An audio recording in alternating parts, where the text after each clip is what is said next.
자, 오늘 말씀 도리어 기쁨이 되리라 이런 제목인데, 사도 바울은 여러 곳을 다니면서 복음을 전하고 로마에서 복음을 전했으면 하는 그 간절한 소원이 있었어요.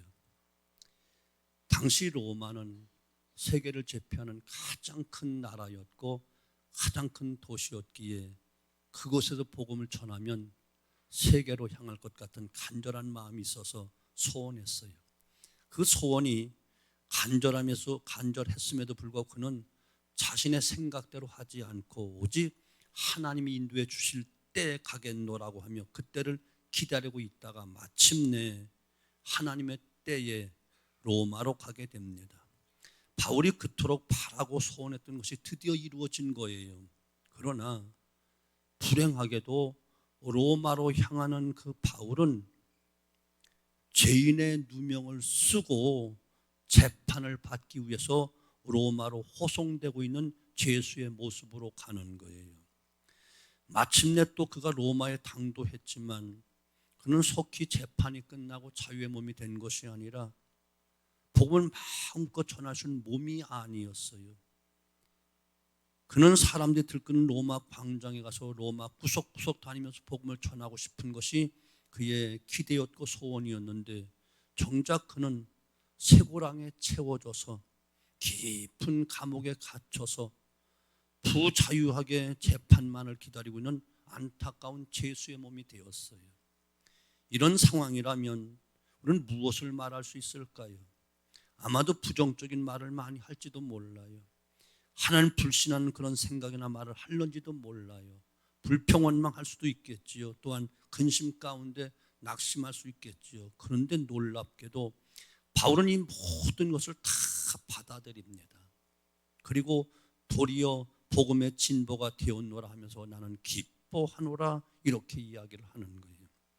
그런 감옥에 갇힌 그 의미를, 쇠고랑을 찾고 있는 그 의미를 깨우쳐 알았기 때문에 그런 거예요. 여기 봐, 얼굴 이쁘도 하고 벗어 그렇게 한 짓 하는데 이쁜 짓을 해야 되는 거야. 그래서 남이 손뼉 쳐줄 때 조심해야 되는 거야. 아론이 봐, 얼마나 똑바로 쳐다보고 있잖아. 부흥했던 사정없이 졸았는데 지금 얼마나 달라졌어. 은혜 받았네. 바울은 군중들 틈에 들어가 복음을 마음껏 전하고 싶었어요. 그러나 하나님은 바울을 죄수의 몸으로 로마에 오게 하셨고 감옥 깊이 가두셨어요. 바울은 아마 이건 아닌데, 이건 있을 수 없어, 내가 얼마나 로마에 와서 하나님을 증거하고 복음을 증거하기를 원했는데 이것은 아닐 거야 라고 했을 거예요. 그런데 바울은 곧바로 깨닫게 됩니다. 자신이 왜 감옥에 있어야 하는지 그 이유를 알았던 거예요. 여기서 바울은 오히려 기뻐한다 이렇게 고백하는 거예요. 빌립보서 1장에 보면 감옥에 있으므로 로마 시대 안에 복음을 전하게 되었다는 거예요. 감옥에 있으면서 로마 군인들, 귀족들에게 복음을 전할 수 있는 기회가 생긴 거예요. 당시 로마 감옥에 갇히면 옆에 죄수를 지키는 그 간수들이, 그 병정들이 같이 쇠고랑을 차고 같이 지키는 그런 것이 옛날 법인데, 같이 쇠고랑 차고 뭐 하겠어요?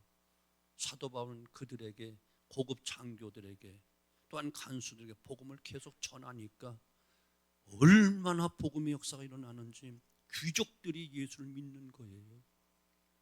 그 장교들이 집에 들어가서 가족들을 또 구원하며 복음을 전하는 거예요. 그러니까 귀족들에게 복음이 전하게 된 건 놀라운 일인 거예요. 애당초 바울의 계획은 로마 귀족들보다는 평민들에게 혹은 노예들을 대상으로 복음을 전하겠다 이렇게 계획을 세웠고 기도했는데, 정작 감옥 안에서 자신을 통해 복음의 역사가 일어나는, 놀랍게 역사가 일어나는 거예요. 여기서 도리어 복음의 진보가 되었노라 하면서 기쁨이 충만하다 이렇게 고백하는 거예요. 그리고 바울을 깎아내리고 감옥에 갇힌 것을 빌미로 괴롭게 하려고 했던 수많은 사람들이, 빌립보 몇몇 사람들도 바울을 핑계삼아 바울이 복음을 전하지 못했으니까 우리가 이제 복음을 해서 바울보다 더 유명한 자가 되어보자 하고 복음을 전하는 일에 엉뚱한 열심을 내다 보니까 또 복음이 또 전파되는 거야. 신기한 방법으로. 그로 인해 또 바울은 또 기뻐하는 거예요. 나를 시샘에서 하든지 핍박하기 위해서 하든지 고통을 주려고 하든지 여하튼 예수님의 복음이 전파될 수 있으니 나는 도리어 기뻐한다 라고 모든 초점을 주님에게, 모든 초점을 영혼 구원에게, 모든 초점을 복음 전파에 초점을 두고 있으니까 감옥에 갇혀도 감사, 또한 간수들에게 복음을 전하여 복음이 귀족들에게 전파되니 이것 또한 감사하고 내가 할 수 없는 일을 저들이 대신해 주는구나. 나를 시샘하고 나를 미워하는 사람들이 경쟁적으로 복음을 전해 또 복음이 증거돼 나는 또 그것도 기뻐하다 이렇게 이야기하는 거예요.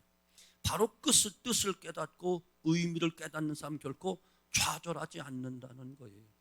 오히려 그 상황을 통해 능력 있게 일하고 기쁨을 누릴 수 있다는 거예요. 그러나 깨닫지 못할 때는 염려하고 절망할 수밖에 없지요. 십자가를 앞두고 주님께서 제자들에게 여러 가지 교훈을 말씀하십니다. 그리고 앞으로 되어질 일에 대해서 말씀합니다. 조금 있으면 너희가 나를 보지 못하겠고 또 조금 있으면 나를 보리라. 너희가 나로 인해 근심하게 될 것이나 그 근심이 변하여 기쁨이 되리라. 이 말씀은 주님께서 십자가의 죽으심으로 인해 나를 보지 못하게 될 거야 이렇게 말씀합니다. 그러나 그것은 잠시야. 부활로 인하여 다시 나를 보게 될 것이고 그로 인해 기쁨이 충만하게 될 것이다 이렇게 말씀하시는 거예요. 그 말씀대로 제자들은 정말 큰 근심과 슬픔에 빠집니다. 주님이 십자가의 죽으심으로 저들은 큰 슬픔과 근심 가운데 낙심할 수밖에 없었어요. 이유는 주님이 말씀하신 그 의미를 깨닫지 못하기 때문에 잠시만 슬퍼하면 돼 했는데 그 뜻을 몰라. 죽음이 영원한 끝인 줄 알았다고요. 말씀이 없고 깨달음이 없을 때 사람은 현상만 보고 현실만 보게 되는 거예요. 때문에 두려워할 수밖에 없고 근심할 수밖에 없는 거예요. 그리고 또 하나 깨달음이 없으면 예수님 자체를 잃어버리게 되는 거예요. 예수님을 잃어버림으로 더 큰 근심과 두려움 가운데 사로잡히게 되잖아요. 이것이 또 하나의 근심이 될 수밖에 없는 거예요. 제자들은 주님의 말씀을 숱하게 들었지만 3년 반 동안 듣고 배웠지만 깨닫지를 못했어요. 그러므로 저들은 주님을 잃어버렸습니다. 제자들에게 예수님은 어떤 분이었죠? 가족도 다 버리고 따랐던 그런 분이에요. 자기 생업 다 포기하고 주님을 따라갔던 사람이에요. 그런데 그분이 죽었다고요. 저들이 큰 야심을 가지고 주님 왕이 되면 하나의 오른편 왼편에 앉을 것 이런 육적인 야심을 갖고 있었는데 십자가의 사건으로 와르르 다 무너진 거예요. 기대가 다 꺼진 거예요. 물거품이 된 거예요. 여기서 좌절과 절망이 더한 것이에요. 이제 자칫 잘못하면 그 예수 따랐다는 이유로 우리도 죽게 생겼고 감옥에 갇히게 생겼으니 이건 보통 걱정 근심이 아닌 거예요. 그러나 사실 주님은 저들 떠나지 않으셨지요. 십자가와 무덤을 통해서 주님은 새로운 일을 위하여 잠시 사역을, 더 큰 사역을 지금 준비하고 계신 것이었어요. 새로운 역사가 시작되는 준비 과정이지요. 그래서 조금 있으면 너희가 나를 보지 못하겠고 또 조금 있으면 나를 보리라. 제자는 그 의미를 알지 못하게 주님을 잃어버리는 것으로 생각했어요. 주님을 잃어버렸기에 애통하고 슬퍼하는 일이 되고 크게 낙심하고 좌절하게 된 거예요. 우리도 주님을 잃어버리면 낙심하게 되는 거예요. 차라리 애당초 주님을 안 믿으면 나를 믿고 세상을 믿고 과학을 믿고 또 어떤 지식을 믿고 돈을 믿는다면 그런 대로 살겠는데 정말 모든 것 다 포기하고 주님을 기대했는데 그 주님을 잃어버려 봐요. 이건 그 상심이 보통 큰 상심이 아니잖아요. 우리 안에 근심거리를 가만히 살펴보시죠. 믿음으로 여러분 보셨나요? 깨달음을 얻고 있었나요? 그렇지 않았던 것은 우리가 근심거리로 남아있음을 알게 될 거예요. 내가 말씀으로 깨닫지 못하고 예수님을 바라보지 않고 주님의 손에 붙잡힌 바 되지 않았을 때 분명 큰 근심과 염려 가운데 힘들어 해야만 했다는 것 우리가 잘 알고 있잖아요. 그러나 그 의미들을 말씀 안에서 깨닫게 되어지고 하나님을 앙망하고 주님을 바라보고 있다면 그리 염려하지 않고 오히려 담대함 가운데 평안함을 얻을 수 있는 거예요. 바울과 같이 고난과 환난이 도리어 큰 기쁨이 되어질 수 있다니까요. 지금 이 순간도 우리의 모든 문제, 모든 사건 속에 하나님의 말씀을 의지하고 그 말씀을 모든 것을 잘 보고 깨닫는다면 더 이상 좌절할 이유가 없어요. 이것이 믿음의 능력이요, 이것이 깨닫는 자만이 가지는 놀라운 역사인 것을 믿으시기를 바랍니다. 그러므로 이 시간 우리가 꼭 기억해야 될 것 세 가지. 첫째는 하나님의 말씀을 가지고 말씀의 의미를 깨닫는데 여러분 열정을 기울이셔야 돼요. 성경을 단순히 읽는 데서 끝이면 안 돼요. 말씀을 듣는 데서 끝이면 안 돼요. 지금 읽은 말씀, 지금 듣고 있는 이 말씀의 그 의미가 무엇인가, 의미가 무엇인가 이것을 깨닫는데 총력을 기울여야 되는 거예요. 여호수아가 모세를 대신하여 이스라엘 백성을 이끌고 가나안 땅으로 들어갈 때 여호수아의 마음에 무거운 책임감과 함께 두렵고 떨림이 가득했어요. 그 전까지만 해도 모세의 지시를 받아 자기가 해야 될 일만 하면 되는 거였어요. 그러나 이제는 자신이 다 책임을 지고 앞장서야만 돼요. 자기가 결정해 줘야 되고 모든 책임을 또 자신이 다 져야만 되는 거예요. 완전히 달라진 환경 가운데 여호수아는 두려움과 근심 가운데 있었어요. 그러한 여호수아를 하나님이 찾아와 말씀하시죠. 마음을 강하게 하고 담대하라. 두려워하지 말고 놀라지 말라. 내가 어디로 가든지 네 하나님 나 여호와가 너와 함께 하느니라. 하나님께서 함께 하시겠다 약속하는 거예요. 이 말씀이 여호수아의 큰 힘이 되었어요. 자, 그런데 이 말씀을 하시기 전에 여호수아에게 먼저 하실 말씀, 바로 여호수아서 1장 8절 먼저 하신 말씀이 있어요. 이 율법책을 내 입에서 떠나지 말게 하고 주야로 그걸 묵상하며 그 가운데 기록된 것 다 지켜 행하라. 그리하면 내 길이 평탄하게 될 것이요 내가 형통하리라. 하나님 말씀을 항상 가까이 하고 계속 묵상하며 되풀이해서 그것을 깨닫고 의미를 깨닫고 지켜 행하라는 거예요. 그리하면 내 길이 평탄하게 될 거야, 형통하게 될 거야, 이렇게 말씀하시는 거예요. 우리 청소년부 여러분, 여러분 인생을 살아가면서 하나님 말씀 잘 배우시고 열심히 읽고 열심히 잘 듣고 그 말씀의 의미를 깨달아 보세요. 그럼 여러분 인생이 활짝 열려질 거예요. 평탄해질 거예요. 형통해질 거예요. 아멘. 성경에 보세요. 아브라함이 하나님 말씀만 딱 쫓아갔더니 그가 복 있는 사람이 되어서 형통케 되어서 복받은 복의 주인공이 됐지요. 또한 요셉이 하나님의 꿈, 곧 오늘로 말하면 하나님의 말씀을 늘 품고 그것을 깨닫고 그것을 가지고 늘 씨름했더니 마침내 그가 하나님이 함께 하시면 형통케 되었더라 말씀하고 있고요.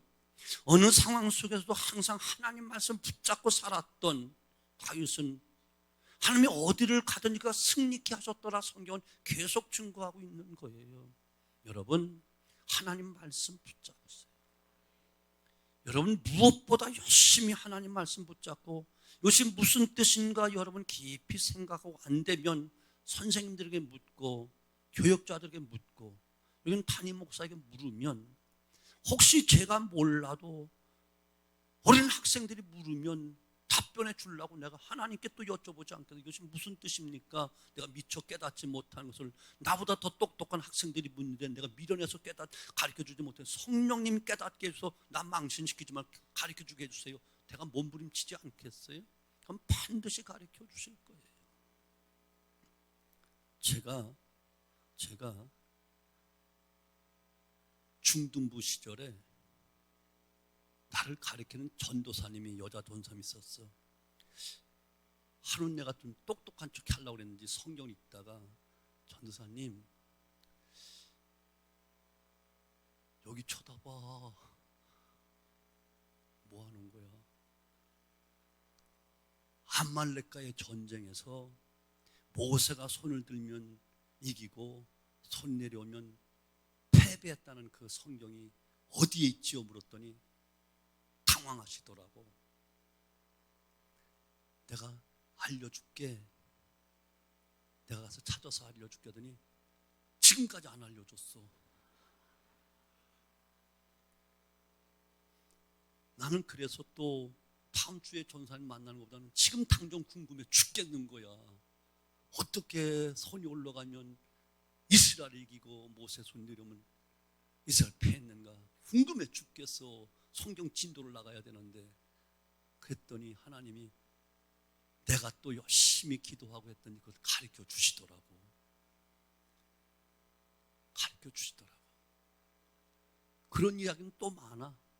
사람이 친구로 해서 자기 목숨을 버리기 위해서 더 큰 사람이 없느니라. 이 말씀이 너무 좋은 거야. 그리고 우리 친구 되신 주님이 나를 위해서 목숨을 버리셨다니 얼마나 귀한지 그 구절을 알려고 아무리 성경을 지금까지 주석이 있는 것도 아니고 뭐 어떤 뭐 휴대폰을 찾아볼 수 있는 것도 아니고 막 이거 틀림없이 신약 성경 있는데 아무리 뒤져봐도 못 찾는 거야. 그랬더니 하루는 자고 일어났는데 교회도 잘 나가지 않고 뜨문뜨문 나가는 우리 형이 야 종석아 요한복음 15장 13절이래. 뭐야 무슨 소린데? 몰라. 그러는 거야. 찾아봤더니 그 말씀이야. 사람이 친구에서 목숨을 부리는 위해서 더 큰 사랑이 없느니라. 이 말씀은 내가 죽어도 안 잊어버리지. 얼마나 내가 찾으려고 했는데 생뚱맞게 형을 통해서 가르쳐 주셨으니 얼마나 내가 귀하겠어요. 이해가 되시죠? 아멘. 여러분도 얼마든지 여러분 속에 있는 성령님이 가르쳐줘. 넌 도대체 몇 년 믿었는데 중세 자녀인데 그 어머니 절대로 책망 안 하시고 아주 자상하게 모르면 또 가르쳐주고 잊어버리면 또 가르쳐 자상하게 가르쳐주고. 아멘. 이해가 되시죠? 말씀은 우리 앞에 길이요 등불이요 빛이에요. 말씀이 우리로 하여금 모든 상황과 모든 일들을 다 깨닫게 해주시고 나가게 만들어줘요. 아무리 극한 상황이 있다 할지라도 여러분 아는 그대로 지난해 그렇게 큰 어려움이 수없이 겹쳐왔지만 다 하나님께 기도할 때 말씀을 통해서 깨닫게 하시고 이기게 하시고 감당케 하셨다는 것을 여러분 기억하십시오. 아무도 그 누구도 나에게 위로가 될 만한 사람 한 사람도 다른 노예나 총이 없었어. 오지 또 그 들어봐도 소용도 없고 고작 해봐요. 힘내세요. 기도해 줄게요. 이 말밖에 한 적이 없어. 정확하게 가르쳐주는 분은 성령님밖에 없어. 무엇을 통해? 말씀을 통해서. 아멘. 목사님만 깨닫게 하는 게 아니고 선생님만 깨닫게 하는 게 아니고 항상 말씀을 가까이 함이 내게 복이라. 말씀이 내게 있을 때 그 말씀으로 인해 깨달음과 함께 지혜와 힘을 얻고 그 걸음걸음을 인도해 주시고 약할 때 강하게 하시고 담대함을 주시고 마침내 승리하게 만드는 놀라운 축복이 말씀 속에 있으니 말씀 가지고 단순히 그냥 읽지 말고 그냥 듣지 말고 졸다 가지 말고 오늘 이 말씀을 왜 주실까 그 의미를 깨닫는데 초점을 맞추고 졸다 가지 말고 잘 여러분 의미를 깨닫는 시간 되기를 바라요. 두 번째, 살아계신 주님을 새롭게 만나야 돼요. 그러면 슬픔 대신 큰 기쁨을, 근심 대신 큰 찬송이 하게 될 거예요. 오늘 본문 보면 너희 근심이 기쁨이 되리라. 이것이 바로 이 말씀을 두고 하신 말씀이에요. 주님을 잃어버리고 큰 근심 가운데 빠지고 낙심하고 절망한 제자들에게 주님께서 부활하셔서 찾아오셨다니까요. 여기서 저들 안에 놀라운 기쁨과 감격이 있을 수밖에 없어. 저들이 이 일을 이렇게 되는 줄 전혀 꿈에도 몰라서, 수없이 들었지만 몰라서 상상할 수도 없었어요. 아무리 메시아라고 자신들이 고백은 했지만 죽은 분이 살아날 거라고 상상도 못했다니까요. 꿈도 꾸지 않았다니까요. 그런데 놀라운 역사가 일어난 거예요. 주님이 부활하여 나타나신 거예요. 주님이 23절에 그날에는 너희가 아무것도 내게 묻지 아니하리라. 부활하신 주님을 만난 제자들은 더 이상 아무런 의문이 없어. 워낙 큰 일을 경험하다 보니 할 말을 잃어버렸어. 다시 말하면 자신들이 가지고 있는 근심거리, 염려거리, 의문거리는 더 이상 아무것도 아니야. 앞으로 이제 어떤 일이 일어납니까? 다 쓸데없는 걱정이고 쓸데없는 질문이야. 왜? 죽은 분이 살아났으니까. 잃었다고 생각한 분이 다시 돌아오셨으니까. 이 엄청난 사건 앞에 무슨 의문이 있고 무슨 할 말이 있겠어요? 오직 믿을 뿐이지요. 믿음으로만 볼 뿐이지요. 그분께 맡기고 그분께 순종할 뿐이지요. 여러분 보세요. 사람이 큰 일을 당하게 되면 그것보다 작은 일들은 아무것도 아니고 시시해 보이는 거예요. 큰 근심거리가 생기면 작은 근심거리 따위는 안중에도 없는 거예요. 제자들이 부활하신 주님을 만남으로 더 이상 의문이 없어. 근심이 완전히 사라졌어. 의문이 없다는 것은 염려거리가 없다는 거예요. 의심은 근심의 원인이에요. 따라서 의심이 사라질 때 근심도 사라지는 거예요. 그래서 주님은 말씀하셔서 너희 근심이 도리어 기쁨이 되리라. 이보다 더 기쁠 수가 없지요.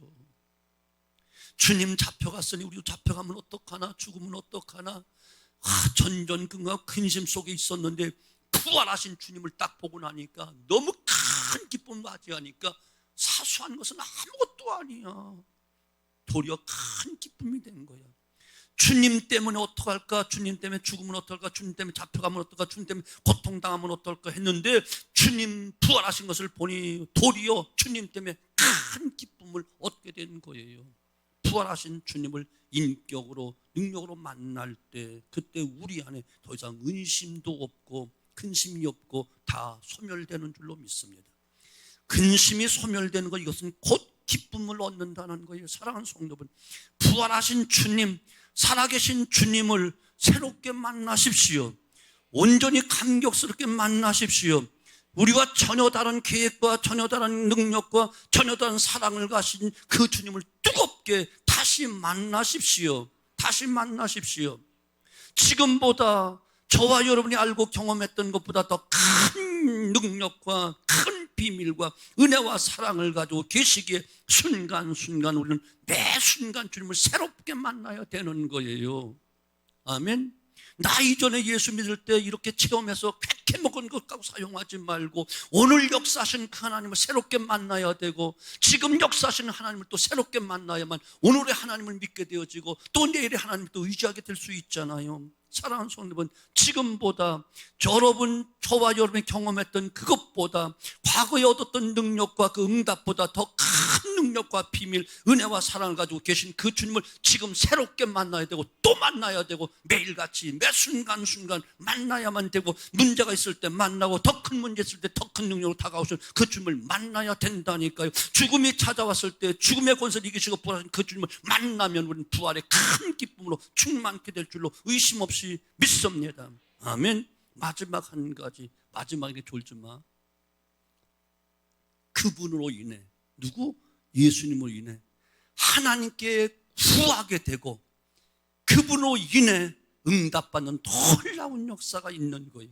23, 24 내가 진실로 진실로 너에게 이르노니, 두 번이나 거포 진실로 진실로 할 때 그만큼 중요하다는 거예요. 너희가 무엇이든지 아버지께 구하는 것을 내 이름으로 주시리라.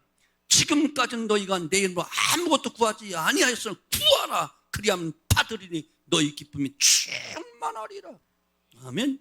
구하십시오. 입을 넓게 여십시오. 주님께서 너희가 기쁨을 충만하게 누릴 이유가 또 있다고 말씀하시는 거예요. 주님의 이름으로 구하면 받게 될 것이니 이것이 너희 기쁨을 충만하게 만들어 줄 거라는 거예요. 여러분, 구할 때마다 응답받는 그 기쁨, 여러분 한번 체험해 보십시오. 그래야 기도할 맛이 나지요. 기도 아무리 하라고도 안 해요. 왜? 응답을 모르니까. 그 기쁨을 모르니까. 도대체 인간의 수단과 방법과 물질로 해결할 수 없는 그 안타까운 문제가 기도를 통해서 주님의 이름으로 기도했더니 응답받았다? 그 다음에 문제 생기면 기도 안 하겠어요? 큰 기적, 큰 응답을 받았는데 이것이 계속해서 한 번으로 끝나는 것이 아니고 무엇이든지 언제든지 내 이름으로 구해, 내가 줄 거야.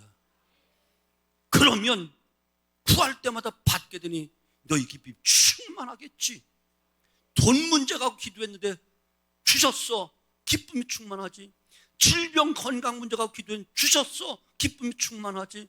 작은 것까지 구했는데 주셨어, 더 큰 것 구할 맛이 나지. 그래서 기도는 응답의 포인트가 쌓여질 때 기도가 자연히 나오는 거예요. 하지 말래도 하는 거예요. 아멘.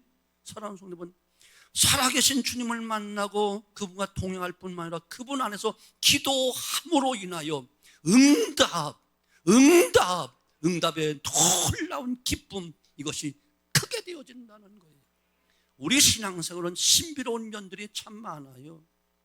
세상 사람들이 알지 못한 평안과 기쁨을 신앙 안에서 주님 믿음으로 얻지요. 또 참된 자유, 사망으로부터 자유, 심판으로부터 자유, 죄로부터 자유, 율법으로 자유를 다 얻지요. 하나님의 기적도 또 순간순간 체험하게 되지요. 사랑의 그 높이와 깊이도 깨닫고 체험하게 되지요. 그런데 그 가운데 하나가 있다면 기도라고 또 말할 수 있어요. 기도. 하나님과 교통하는 수단이요.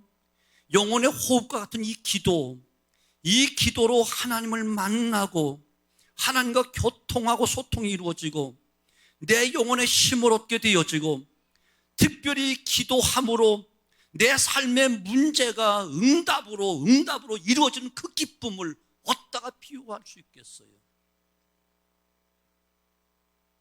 기도하지 않는데 사람의 영혼이 건강한 경우는 이 세상에 어디에도 존재하지 않아요. 기도와 영혼의 건강은 비례하는 거예요. 그 기도로 하나님께 응답받는 그 신비함, 이것은 체험한 사람만 아는 거예요. 누릴 수 있는 거예요. 주 안에서 말씀이 이루어지면 틀림없지만 기도를 통해서 얻어진 이 놀라운 능력, 놀라운 응답, 놀라운 기쁨은 자신 있게, 누구보다 자신 있게 증거할 수 있습니다. 나는 기도 응답으로 다 되어진 것이 내가 한 것은 하나도 없으니까, 한 푼의 돈도 없었으니까, 내 건강 내가 지킬 수도 없었으니까. 아까도 어떤 분하고 카페 잠깐 이야기해서 그 아드님이 내 종양으로 지금 방사선 치료를 하고 있대. 그 주변에 계신 집사님들이 기도해. 거기서 내가 잠깐 이야기했지. 여러분 늘 듣는 이야기지만 그분은 처음 듣는 이야기거든. 나는 2년 전만 해도 허리 디스크가 완전히 3번, 4번, 5번이 다 파열돼서 새카맣게 MRI에 나왔어. 을지대학병원에서. 또 상계동 튼튼병원인가 심찬병원에 거기 가서 똑같이 또 MRI 찍었더니 똑같이 3번, 4번, 5번이 완전히 파열돼서 새카매, 아무것도 없었어. 당장 수술하지 않으면 안 된다고 했어. 인간적인 생각으로 5월 18일 날, 저지난해 5월 18일 날, 지난해 저지난해구나. 5월 18일 날 수술 날짜 받았지. 대신 월요일 날 수술하고 토요일 날 퇴원할 수 있으면 나 수술 받겠다. 왜냐면 강단을 내가 지켜야 되니까 라고 하니까 의사가 한번 노력해 보지요 라고 하더라고. 그런데 제가 그 전 금요일 날 여러분들 앞에 이야기해서 나 수술 안 받겠습니다. 여러분 디스크 터져가지고 그 고통은요, 여러분 몰라요. 하루에 설교 새벽 시간부터 1부, 2부 저녁까지 하면 보통 5, 6시간을 한쪽 발을 들었다 내렸다 옮겼다, 이건 뭐 계속 나 혼자 여기서 춤추면서 했다니까. 얼마나 고통스러운지, 얼마나 절인지. 여기서 예배 마치고 저기 내려가려면 여러분 눈치 안 차게 내려가려고 다 빠져나간 다음에 가려고 여기 앉았다가 저기를 어떻게 걸어가지? 또 들어올 때는 저기를 어떻게 여기 올라가지? 얼마나 힘들었는데요. 말로 표현이 안 돼. 나 수술하지 않겠다. 숨쉬기 운동, 기도 운동, 근력 운동으로 이겨보겠다. 이를 악물고 숨은 맨날 쉬었고 기도도 정말 간절하게 했고 근력 운동으로 헬스 운동을 했어요. 지금은 보시다시피 다리 안 들어도 설교해. 뛰어 올라와. 우리 이거 뼈 교정해주는 집사님이 허리는 너무 튼튼해졌대. 이해되시죠? 기도에는 없어. 내 몸은 머리끝부터 발끝까지 다 왔다 갔어. 우리 사모하고 종종 이야기해. 오만병이 다 왔다 갔어.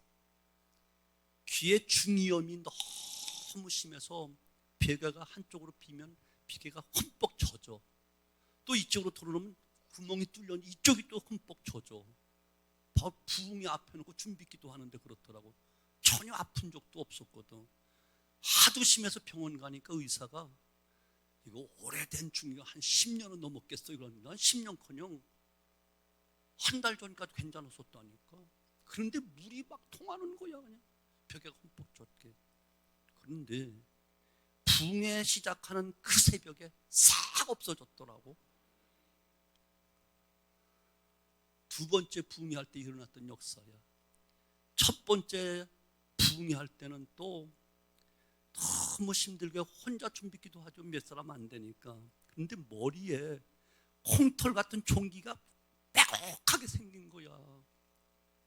준비기도 하는 그 기간 동안에 한쪽이 터지면 피고름이 나고 한쪽이 터지고 까물 수도 없어. 너무너무 아프고 쑤시고 그런 거예요. 그런데 붕에 시작하려고 하는 그 날 새벽에 보니까 싹 없어졌어. 거짓말처럼. 근데 내가 이 콩털이 다 없어졌다고 이불을 쳐다봤다니까 없어. 어디로 가. 지금도 못 찾았어. 이런 일은 비일비재해. 아멘. 다 기도의 응답이야. 목 디스크로 정말 고생 많이 했거든요. 손을 내릴 수도 없었거든요. 수술 당정 안 하면 왼쪽 마비됩니다라고 했다니까. 가장 큰 서울 저 강남에 21세기 병원 무슨 박사가 이야기했더라고. 그런데 의사 한마디에 바로 입원한다고 말이 안 되지. 오늘 좀 처리하려고 교인들이 기다리고 있는데 와서 그날 밤 성도의 기도 부탁하고 너도 술뚱살뚱 모르며 기도했어요. 너무 힘들고 아팠어요. 그런데 그 순간부터 나서 지금까지 도리도리 괜찮잖아. 또 이야기하려면 밤새도록 할 수 있어. 나는 정말 다른 건 다 무식하고 다 어리석고 몰라. 단 하나 알아. 기도는 반드시 응답된다. 반드시 응답된다. 아멘. 목에 혹이 있을 때 대학병원에서 반드시 빨리 수술하라. 수술하면 2달 동안 글로만 표현하지 전화도 받지 말라. 아이고 지금까지 목회하고 설교했는데 내가 더 이 나이에 목 이거 뒤집어 쓰고 무슨 내가 설교를 하겠다고 더 소리 지르고 더 처리하고 또 부르기 기도했더니 혹이 놀려 도망가 버렸어. 그때 목 쉬지도 않아. 성대는 더 좋아졌어. 워낙 음치란 노래는 모르지만 성대는 더 좋아졌다니까. 아멘. 머리끝부터 발끝까지 다야. 담석이 주머니에 들어가 있었어. 이쪽에 너무너무 아파서 수술할 돈도 없고 마침 저 도봉동에 간호사로 있는 그 우리 청년이 하나 있었어. 이름이 누군지 몰라. 하도 오래돼서. 목사님 너무 편찮으시면 한번 우리 병원에 오세요. 제가 사진 찍는 거 도와드릴게요. 그 갔어. 돌이 들어있대. 큼지막하게 담낭집에다 주머니에. 그니 어떻게 수술하면 또 돈 들어가고 또 아무렇게 또 입원해야 되고 또 하나님께 이거 붙잡고 맨날 기도했어. 근데 없어졌어. 있었던 자리는 있는데 없어졌다고 그래. 물론 지금까지 안 아프니까 없어진 게 틀림이 없지. 사랑하는 성도분, 기도 외에는 없어요. 기도 외에는 없어요. 이건 제가 확실하게 임상된 것이니까 믿고 하십시오. 이런 이야기 한다면 뭐 내 개인적인 육체에 대해서도 이야기만 했지 모든 삶 전체가 여러분 다 여러분 증인 아니에요. 지금까지 교회가 지금까지 이루어진 것이 다 기도 응답이지 누가 없었어요. 하나님밖에 없어요. 여기에 부활하신 주님의 반드시 우리의 기도의 중보자가 되어주신다는 거예요. 그러면 내 이름을 갖고 기도해, 내 이름 도장 찍고 기도해, 내가 보증서 줄게, 이런 뜻이란 말이죠. 아버지와 우리 사이의 중보자가 돼서 우리가 구하는 모든 것 다 아버지께서 허락하도록 주님이 중보자가 되신다는 거예요. 보증이 되신다는 거예요. 주는 우리의 가장 확실한 변호사이며 가장 확실한 중재자가 되십니다. 이분만큼 확실한 중재자가 없습니다. 때문에 응답에 확신할 수 있는 것이죠. 그래서 내 이름으로 구하라라고 주님 말씀하시는 거예요. 그러면 틀림없이 응답해 주신다니까요. 이 응답으로 인해 너희 기쁨이 충만하게 되리라 말씀하잖아요. 응답은 하나님의 교통의 확인입니다. 내가 하나님께 사랑받고 있다는 의미이기도 합니다. 응답은 나를 통한 하나님의 계획이 있으며 그 일을 행하신다는 뜻이기도 합니다. 응답은 앞으로 더 큰 것을 행하시겠다고 하는 하나님의 사인이기도 합니다. 때문에 우리는 기쁨이 더 충만할 수밖에 없는 것을 여러분 믿으셔야 되는 거예요. 사랑하는 성도분, 무엇으로 근심하시나요? 우리의 근심을 이기는 방법은 말씀 가운데 들어가는 것입니다. 그래서 그 의미를 깨닫고 말씀을 통해서 해석해 볼 때 기쁨이 되어지는 것입니다. 그리고 하나님의 음성을 들으십시오. 깨달음을 주실 것입니다. 그 깨달음으로 우리는 주님을 다시 만나게 되어지고 계획하시고 일하시는 주님을 만나며 우리 앞길을 바라보게 됩니다. 주님으로 인해 주님을 온전히 만날 때 우리는 더 이상 의문이, 근심이, 걱정이 있을 수가 없어요. 그래서 기도하게 되고 하나님 하실 것을 믿으면서 그 역사를 보게 되는 것이죠. 그래서 도리어 기쁨이 충만하리라 이렇게 말씀하고 계신 거예요. 이제부터 우리 모두 도리어 근심이 아니라 기쁨으로, 불안이 아니라 평안으로, 불행이 아니라 행복으로 더 기쁨이 충만한 복된 삶 되어지기를 주님의 이름으로 축원합니다. 기도합니다. 아버지 감사합니다.